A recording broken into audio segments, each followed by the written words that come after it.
1차 시험 합격만을 목표로 제작된 내용입니다. 1차 시험에 나오지 않는 내용, 출제 빈도가 너무 낮은 내용은 모두 삭제했습니다. 오직 출제되는 지문과 선택지만 그대로 살렸습니다. 관련 자료나 링크가 있다면 동영상 아래에 정보창에 넣어두겠습니다. 도움이 되셨다면 좋아요, 구독 부탁합니다. 직업선택 문제 유형은요, 크라이츠, 윌리엄슨, 보딘 이렇게 무려 3명이나 얘기했어요. 또 실제 문제도 직업 상담학에 나왔다, 심리학에 나왔다, 왔다 갔다 합니다. 어디에 나온다고 해서 당황하시면 안 돼요. 어찌됐건 이렇게 무려 3명이나 얘기하다 보니까 머릿속이 엉망진창 뒤죽박죽입니다. 그래서 이 문제에 한꺼번에 묶었습니다. 자, 첫 번째, 정신역동 분석가인 보딘이요, 정신역동 분석가답게 문제의 원인을 분석한 겁니다. 원인이요. 그랬더니 그 원인이 정보 부족에 있고 마음속에 그 원인이 있어. 예를 들면 의존성 같은 거요. 두 번째, 윌리엄스는 특성요인 상담가잖아요. 이 특성요인 상담가답게 결과만 놓고 분석하는 겁니다. 최종 결과를 딱 봤더니 아, 이건 어리석은 선택이야. 이거는 흥미적성에 안 맞네. 이거 선택 안 한 거야. 뭐 이런 식으로 결과만 놓고 분석을 한 거예요. 마지막으로 크라이츠, 포괄적 분석가 크라이츠는요. 변수 분석을 한 겁니다. 정확하게는 변인 분석이라고 여기서는 표현해요.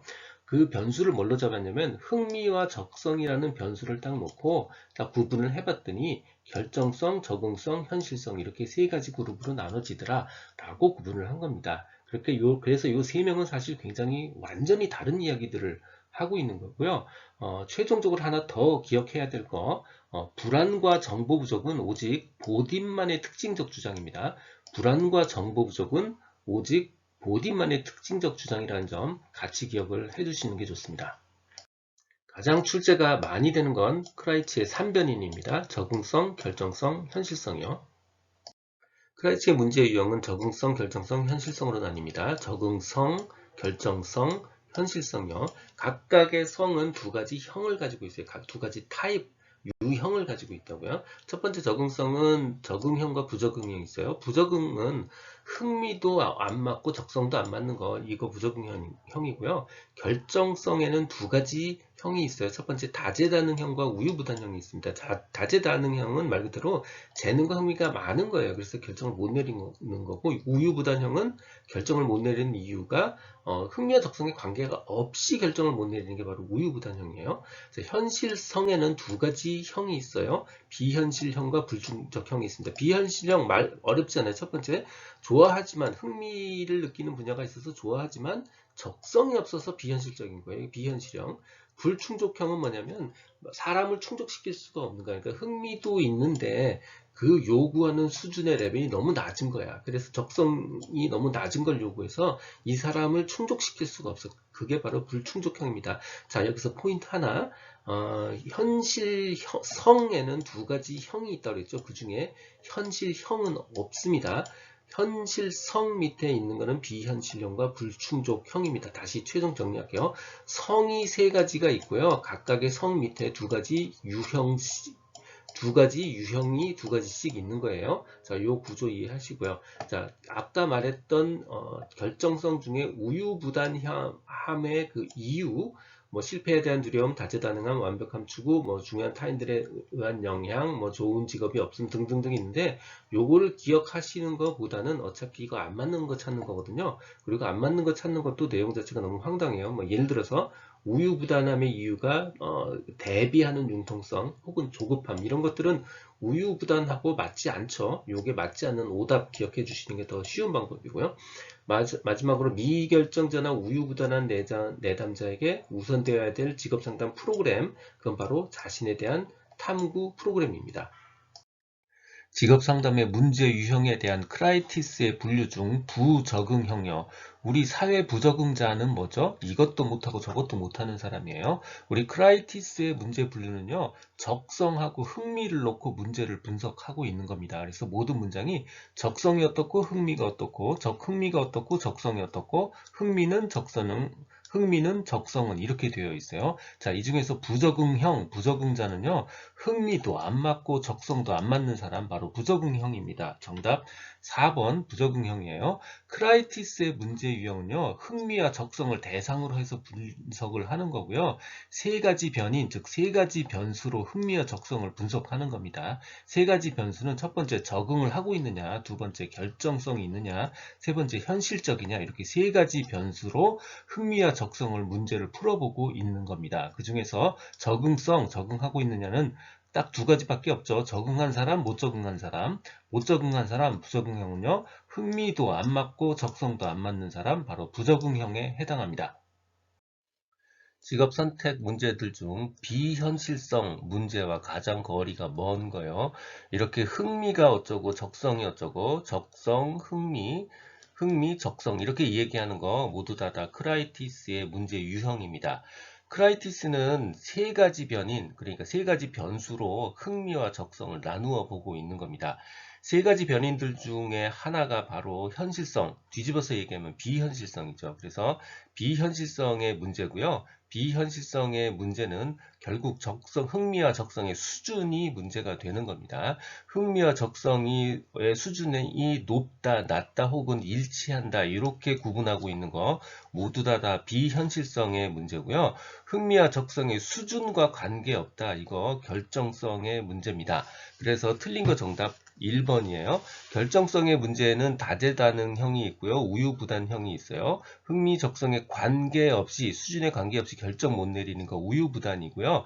흥미와 적성에 일치하는 게 너무 많아. 그래서 갈팡질팡하는 거, 이건 다재다능형에 해당합니다. 출제 사례입니다. 윌리엄슨의 직업선택 문제 유형이요. 직업선택을 못했거나 아니면 확신이 부족하거나 혹은 어리석은 선택을 하는 경우죠. 정보 부족이나 불안은 바로 보딘의 특징적 주장입니다. 이걸 기억해야 문제 풀기가 쉬워요. 듣고 계신 강의는 직업상담사 2급 초단기 합격비법의 핵심 내용 파트입니다. 교재에는 2002년부터 지금까지 20년간의 문제를 출제 빈도와 중요도를 검토해서 필요한 모든 문제를 실었습니다. 전자책 버전으로 출판되어 있어서 교보문고 예스24 등에서 구할 수 있습니다. 전자책이 불편하신 분들, 인쇄 가능한 버전 혹은 제약 없는 PDF 버전이 필요하신 분들은 제 블로그 공지글에서 구할 수 있습니다. 동영상 아래 정보창에 링크를 넣어드렸습니다. 윌리엄슨의 직업 문제 변별 진단입니다. 마찬가지로 상담학과 심리학을 왔다 갔다 하면서 출제됩니다. 윌리엄슨의 변별 진단 네 가지요. 요 앞에 두 가지는 진로 선택 전의 이야기고요. 요 밑에 두 가지는 진로 선택 후의 문제입니다. 자, 첫 번째 진로 선택 전에는 진로를 아예 못 선택한 무선택의 케이스가 있고요. 두 번째는 선택했다고 하는데 결과적으로 확신을 부족 상태이거나 혹은 진로 선택에 대해서 여전히 불확실한 경우, 요게 두 번째 케이스입니다. 자, 세 번째 변별 진단 케이스가 바로 선택은, 여기서부터 선택을 한 거예요. 했는데 흥미와 적성에 모순이 생긴 경우에, 즉 흥미나 적성이 안 맞는 거예요. 자, 여기서 우리가 주목해야 될 오답이 있습니다. 흥미와 적성의 모순이지 흥미와 가치 간의 모순은 아닙니다. 가치 아니에요. 요거 오답이 주목하시고요. 마지막 케이스가 뭐냐면 현명하지 못한 직업 선택이에요. 어리석은 선택이라고도 표현해요. 예를 들면 성공 가능성이 없는 거, 혹은 목표나 흥미에 안 맞는 거, 혹은 손해보는 선택. 예를 들면 자기 능력보다 너무 낮은 걸 선택하는 거예요. 이런 것들이 바로 모두 다 어리석은 선택, 현명하지 못한 직업 선택입니다. 현명하지 못한 선택에 해당하지 않는 단어들, 성급한 선택 이거 해당하지 않고요. 무선택도 해당하지 않습니다. 출제 사례입니다. 윌리엄슨의 직업선택 문제 유형이요. 직업선택을 못했거나 아니면 확신이 부족하거나 혹은 어리석은 선택을 하는 경우죠. 정보 부족이나 불안은 바로 보딘의 특징적 주장입니다. 이걸 기억해야 문제 풀기가 쉬워요. 보딘의 직업 문제의 원인 진단 범주. 보딘은 직업 문제의 원인을 파악한 거예요. 크게 정보 부족의 그 원인이 있다고 보고요. 두 번째는 마음속의 어떤 상태 때문에 원인이 있다고 봐요. 마음속 상태에는 뭐가 있냐면 첫 번째는 불안이 있습니다. 선택에 대한 불안. 두 번째 확신결여. 세 번째 내적 갈등 혹은 자아 갈등. 그리고 의존성이 있습니다. 선택 불안은 어떤 거냐면 예를 들면 이런 거예요. 나는 어떤 일을 하고 싶은데 중요한 타인이 다른 일을 해주기를 원해. 예를 들면 이런 거예요. 나는 예술가가 되고 싶은데 중요한 타인, 그러니까 엄마나 아빠가 의사가 되기를 원해. 요게 바로 선택의 불안의 첫 번째 케이스고, 두 번째는 긍정적 유인가와 부정적 유인가 사이에서 내적 갈등을 한다. 그 일을 하면 돈을 많이 버는데 부정적 유인가, 이 일이 너무 힘들어. 요 사이에서 내적 갈등하는 거, 요게 바로 선택의 불안에 해당하는 경우입니다. 직업 상담의 문제 유형 중 보딘의 분류에 해당하지 않는 거요. 흥미가 어쩌고 적성이 뭐 어쩌고 이거 다 크라이티스죠. 해당하지 않은 거 정답 4번입니다. 보딘은 바로 정신역동 심리학자죠. 그래서 결국 마음속 원인의 모든 이유를 집중하고 있어요. 그리고 플러스 하나 더해서 정보 부족, 마음속 원인과 정보 부족의 가장 핵심을 주안점을 두고 있습니다. 마음속 상태라는 건 원인이라는 건 바로 뭔가 불안감을 가지고 있다든가 선택 불안이요. 확신을 못하고 있다든가 혹은 의존성을 가지고 있다든가 혹은 자아가 내적인 갈등을 하고 있다든가 이런 것들이 직업 문제의 원인이다 이렇게 바라보고 있습니다. 이 내용은 블로그와 전자책에 동일하게 그대로 있습니다. 도움이 되셨다면 좋아요, 구독 부탁드립니다. 지금까지 라디캠지기 꾸벅이 박종규였습니다. 감사합니다.